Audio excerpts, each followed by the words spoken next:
Welcome, Eugene Cannabis TV. You made the trip. We're here in the studios of ectv.533.2014-05-28. You're certainly welcome to come down on a Monday night at 7:30 and stop by and visit. Come on the show.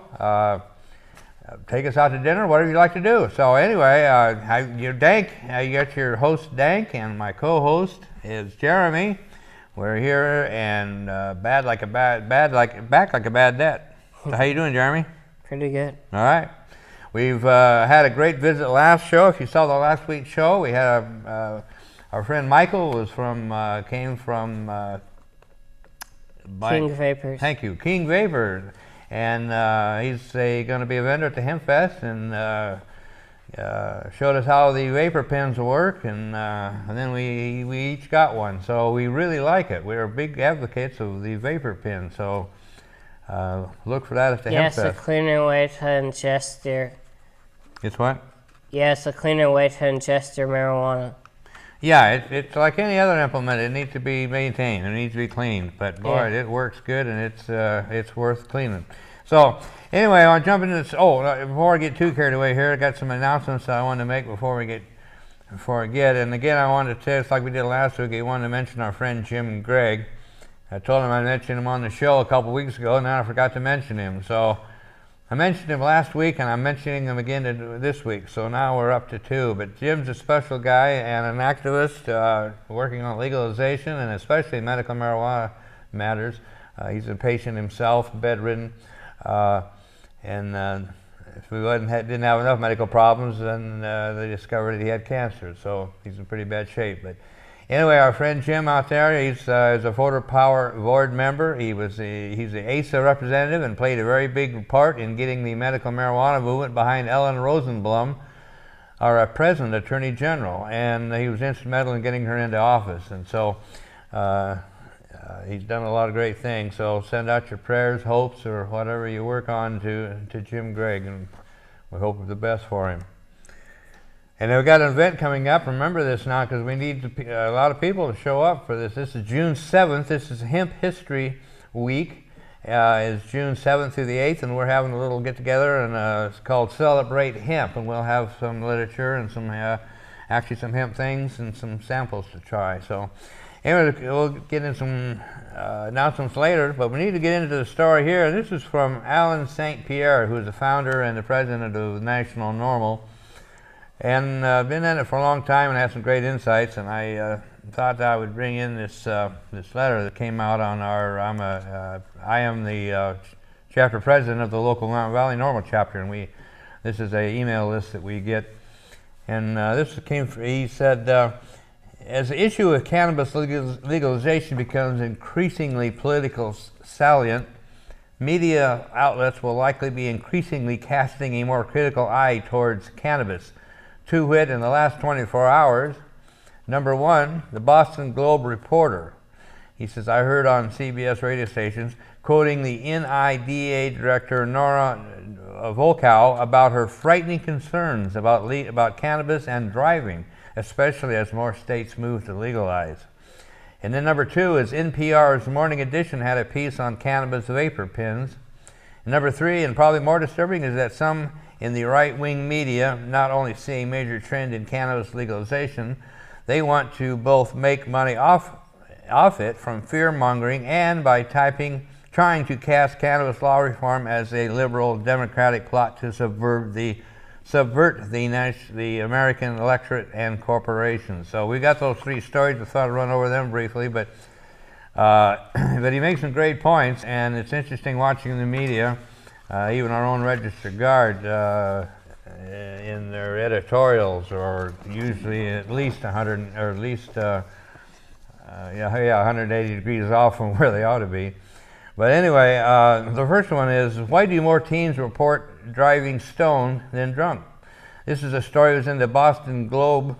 It is on bostonglobe.com. Deborah Kotz. We need an MASD, Mothers Against Stoned Driving, to help convince young drivers that driving under the influence of pot is just as dangerous as driving drunk. In a survey of 315 college freshmen from 2 state universities, 1 in 5 students reported using marijuana during the past month, and more than half of the male students and more than 1/3 of the females said they rode in a car with someone who had used the drug. Nearly 44% of the boys and 90% of the girls said they drove after using marijuana, according to a study published last week in JAMA Pediatrics. These findings point to a need for increased efforts to help youth understand that driving after marijuana use is risky, said study leader Jennifer Whitehill, an assistant professor in health policy and management at the University of Massachusetts Amherst. And they should plan a designated substance-free driver or alternate transportation. Perhaps they need to watch Colorado's new Drive High Get a DUI public service announcements. One shows a man installing a TV on his wall only to have it fall later. Installing your TV while high is now legal, reports a text in the ad. Driving to get a new one isn't. But unlike drunk driving, there is no evidence that a breathalyzer to test for marijuana use. To test whether drivers are high, police conduct field tests, such as having a driver walk 9 heel-to-toe steps or stand on one leg for 30 seconds. But in a 2012 study, suggests that only 30% of drivers who have smoked marijuana fail such a field test, compared to nearly 90% of drunk drivers. Yeah, that's because it's a drunk driver test, not a high driver test. Exactly. We need better methods to measure whether someone is intoxicated with marijuana, said Dr. Nora Volkow, director of the National Institute on Drug Abuse, THC. THC, the active ingredient in marijuana, has a long half-life and can be detected in the body for several days after a person does the drug, even if the amounts aren't high enough to affect their driving ability. And we all know that, and that's why we have a problem with the driving under exactly, and what she's not saying is that it's reported that driving drunk is 10 times more dangerous than driving while stoned. Exactly. Researchers at NIDA are currently testing ways to accurately detect THC levels in saliva and breath tests that would indicate an impaired driver, but it is likely to take another few years before one is ready to use on the highway. In the meantime, Colorado has seen a recent doubling in fatal car crashes involving marijuana use since legalizing the drug for medical use in 2000. Researchers from the University of Colorado Study of Medicine reported last year that in 2011, 10% of fatal car crashes involved at least one driver who tested positive for marijuana, compared with a 4.5% of fatal car crashes occurred in 1994. While the study can't prove that the drug was responsible for the crashes, it raises concerns that fatalities will increase in the state now that the pot is legal for recreational use in adults over the age of 21. Exactly. They can't prove that it had anything to do with the marijuana. They can't prove that the person was actually high when they crashed. Exactly, and that's the point, is that it shows that, and it doesn't, exactly. It's not, conclusive to that, exactly. Yeah. There's a perception that marijuana isn't harmful, Volkow said, whereas there have been very effective education programs to make people aware that alcohol leads to car accidents. In fact, the JAMA Pediatrics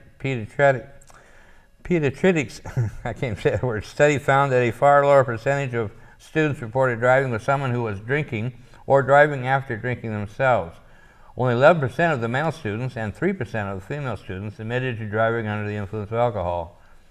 Part of the education campaign should include information on the latest research showing how marijuana affects a driver's abilities. Volkow kicked off her list of findings from simulated driving tests conducted on those under the influence of marijuana. Slower reaction times, difficulty understanding timing for a moving vehicle, like a car moving toward an intersection, and inability to multitask. And studies also suggest that drivers who are stoned don't feel their impairment as much as those who drive drunk. How much time should we allow for the drug to clear our system before driving? At this point, we can tell people if you smoke in the morning, you should not drive in the evening, Volkow said, and it's best to wait at least 24 hours just to be prudent. But I don't know that we have exact data on how long impairment actually lasts. We do. It lasts about 2 hours. Yeah. Not all day. Not unless it took something really overwhelmingly strong. Yeah. Yeah. So So anyway, the next story that we talked that Alan and St. Pierre brought up was this is was on NPR.org, and this is a blog by Miles Bryan. Pot smoke and mirrors. Vaporizer pins hide marijuana use. It's a Sunday afternoon at Kelly's Collective, a medical marijuana dispensary in Los Angeles. And Nikki Escobar is getting stoned, but you wouldn't know it. The 19-year-old who has a medical prescription for marijuana is smoking pot with a handheld vaporizer, or a vape pen. It's sleek, black, and virtually indistinguishable from a high-end e-cigarette. That's the point, said Escobar. I use it mostly around my neighborhood. It's easy to hide. The vapor coming from the device doesn't even have much of an odor. Discretion, it turns out, makes for good money. While e-cigarettes have been grabbing the headlines, the vape pen industry has been quietly ballooning, and it's reshaping the business and culture of marijuana. The latest versions of e-cigarettes contain a battery-powered heating element that vaporizes a liquid containing nicotine. Vape pens for pot use use the same mechanism, but the devices are optimized to vaporize the actual molecules in concentrated marijuana oils, not nicotine. Just as with the e-cigs, there's no fire or smoke. Pot users are flocking to the pins. 1 out of 3 views on Leafly, the Yelp of the pot world, is about vaping marijuana. The pen doesn't carry the stigma or notoriety of a bong or joint, says Todd Mitchum, an executive at Old Pen Vape, which sells its products on the West Coast and in Colorado. We are getting people buying vape pens who wouldn't normally come into a marijuana dispensary, he tells Shots. Now all of a sudden they have an alternative to smoking pot. 2 years ago, Chris Folkers was selling vape pens out of the trunk of his car. Today, his company, Grinco Science, has 6,000 square feet of prime real estate in central Los Angeles. You could never get your mom to hit a bong, he says, but your mom would potentially hit a G-pen. My mom did. My grandfather did too. And I have God-fearing Christian grandparents from the Midwest. When they tried it, I knew I was onto something. So, most vape pens don't actually vaporize the marijuana plant. They're loaded with marijuana concentrate or hash oil, a viscous yellow resin chemically extracted from the plant. But as we said last week, there is an attachment that you can put the dried flowers in as well. Exactly. So we're running out of time to run out the story, but yes, exactly like Jeremy says, yes, there's an attachment and it works very well, and all three of us are really enjoying it. So anyway, it is odorless, and so it's a lot easier to be discreet, and which could be good or bad depending on your outlook, I guess. But and then there's the concentrates that are concentrated. We'll see you in the next half. Stick around. We'll be right back.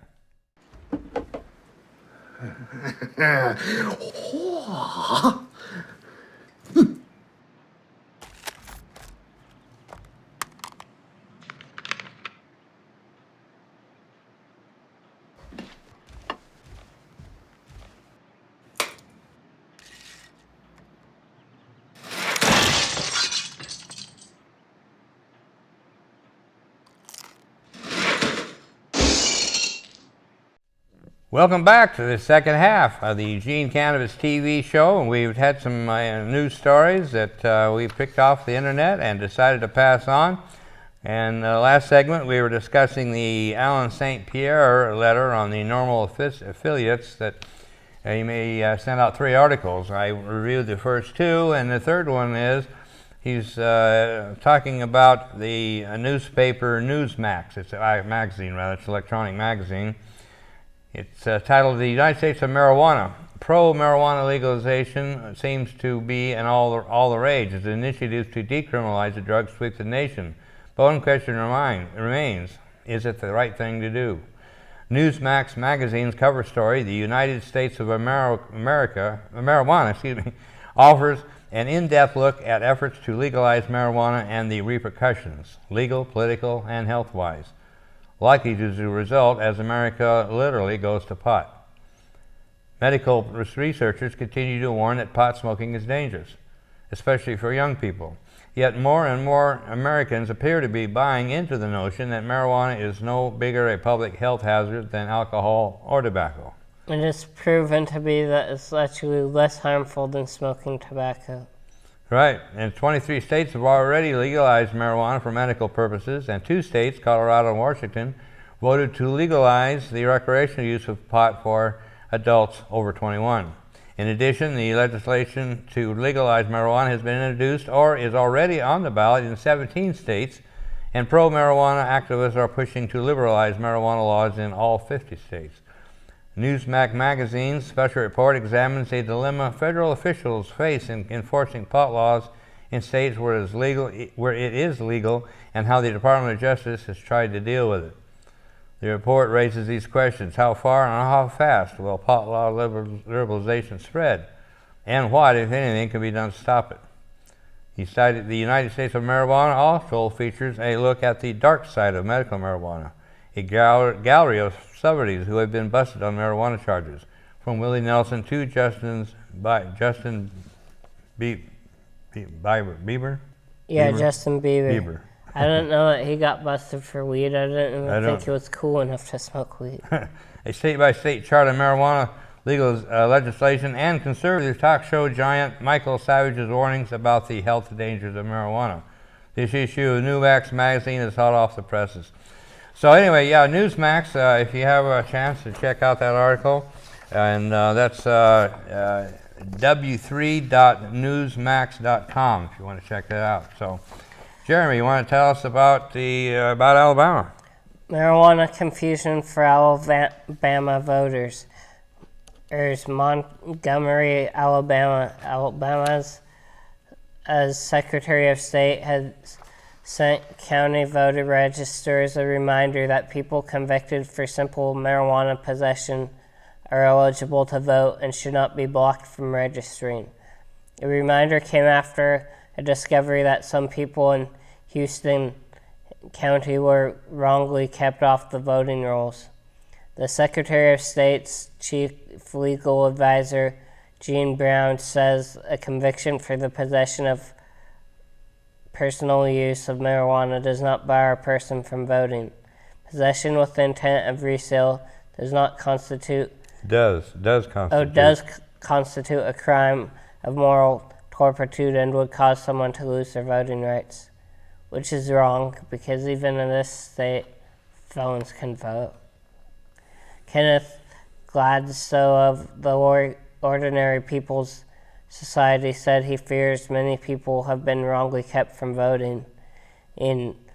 Brown said as she didn't think the problem was widespread and that most counties interpreted the law correctly. The problem is that a lot of people don't think that they can vote, especially in Oregon. Many people we come across don't believe that they believe that felons can't vote, and they can vote. There actually is a law. Yeah, in Oregon, felons can vote. That's right. There's an actual law that states that they can vote. I've got a little flyer that we have at our booth.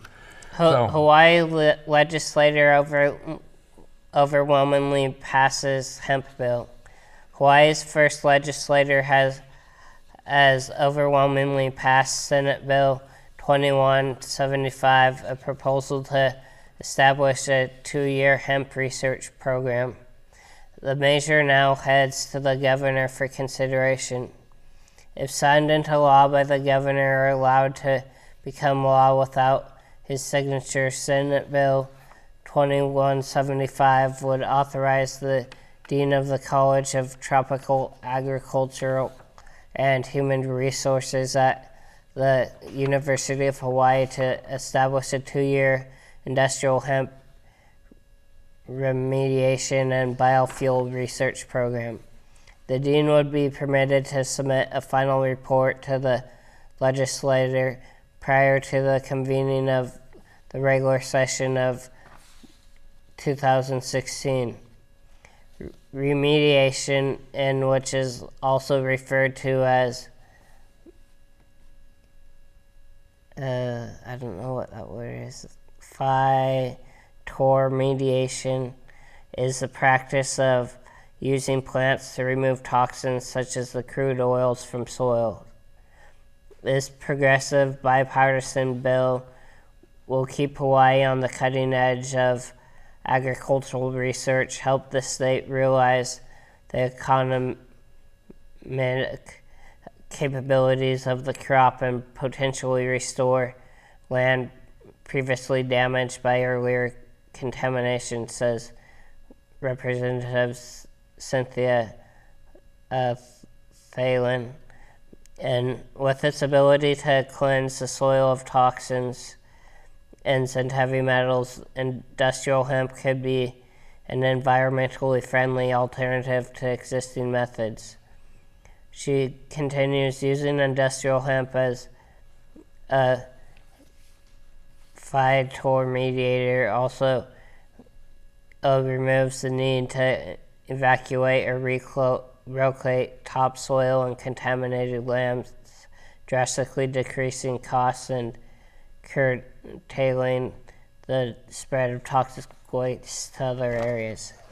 Yeah, that's really great coming from Hawaii, especially really cool because Hawaii was the first state to pass the medical marijuana law through the legislature. It wasn't an initiative.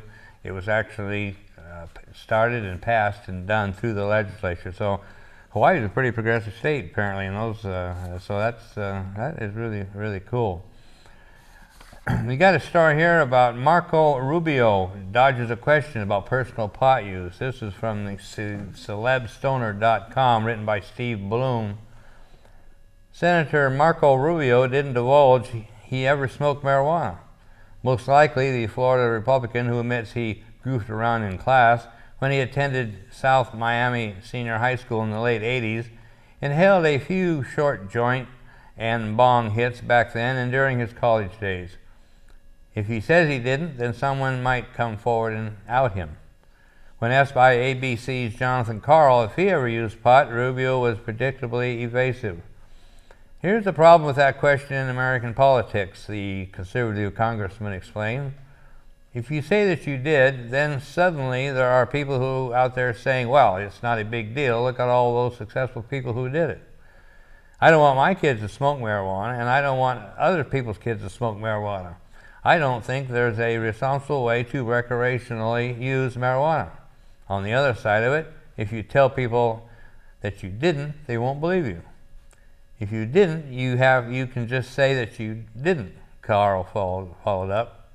I understand it's a question that people think they need to ask. But the bottom line is, I don't think people should smoke marijuana, Rubio retorted.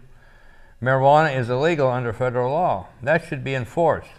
I understand that states have decided to legalize possession under the state law, but the trafficking and the sale of these products is a federal crime.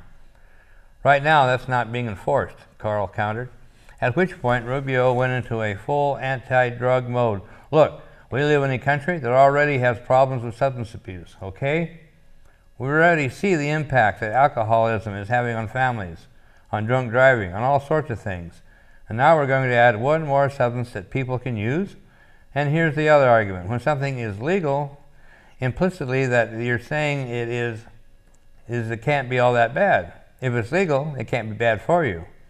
The bottom line is, I believe that adding yet another mind-altering substance to something that's legal is not good for the country. I understand there are people that have different views on this, but I feel strongly about this. Republicans need to a moderate voice if they truly hope to take back the White House in 2016. Rubio, who's considered a run, is not that voice, and that's the bottom line. So anyway, that's from the Celeb Stoner and Marco Rubio and his pot use. So there you have it. And our last story is really interesting. A local attorney argues federal laws don't apply to medical marijuana. Border attorney Andrew Reed of the law firm Springer and Steinberg, on behalf of Netherlands resident Kathleen Chippy, and the Patient and Caregiver Rights Litigation Project, PCRLP, has filed an ubiquitous friend of the court brief to the Colorado Supreme Court containing arguments that might finally end the doctrine that federal law overrides state medical marijuana laws. In a bold contention, Reed claims that medical marijuana is not covered by the Federal Controlled Substances Act because Congress never intended it to be. The Colorado Supreme Court's review of this issue in the case of Coates versus Dish Network should bring much-needed clarity to the rights of medical marijuana patients in Colorado. If successful, Reed and Shippey claim that their arguments could have a national impact by stopping the Federal Drug Enforcement Administration from prosecuting medical marijuana use and distribution in all states where these activities are protected by state law. Brian Coates, a paralyzed medical marijuana patient, was fired from his job at Dish Network after testing positive for THC on a random drug screening. Coates, through his attorney Michael Evans, argued that since he was a legal medical marijuana patient under the Colorado Constitution, his off-duty use of medical marijuana was covered under the Colorado Lawful Off-Duty Activities Statute. Therefore, Dish Network could not legally fire him.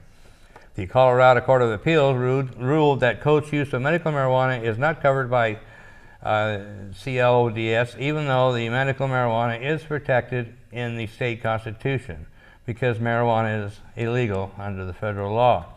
So anyway, we're going to keep track of that and see how it turns out, but small cases like that sometimes can make major rulings and have a big impact. So it's all the court game, and all lawyers will be involved, and that's ultimately who makes the money on these deals is the lawyers. But hopefully justice will come out, so we can always hope. So I appreciate you stopping in, and come on by next week, and we'll be here, the Eugene Cannabis TV. Jeremy?